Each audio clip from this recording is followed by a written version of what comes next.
everyone, my dear friends. Today I'm here with a new topic, the best of moral stories. In this video, we are going to read a story named The Two Parrots.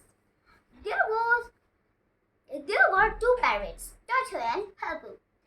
They loved traveling to different places. One day, they decided to travel to visit the king's beautiful palace.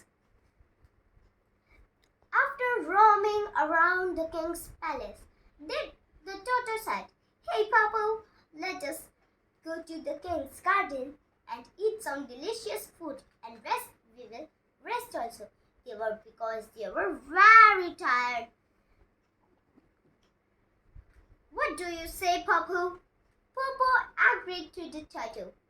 They flew to the king's beautiful garden, and just when Toto and Papu were going to eat the delicious fruits, they stopped.